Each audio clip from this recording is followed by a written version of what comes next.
Sisipag. Tapos bigla akong nadikit dito sa kuryente. Caught in the act.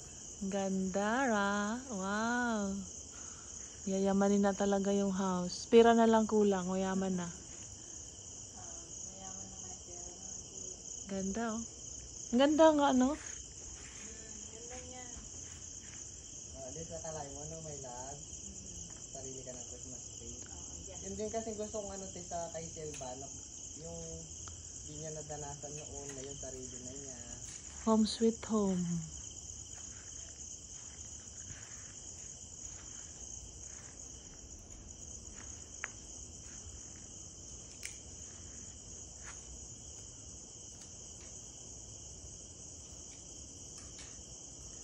Yan, okay na yan.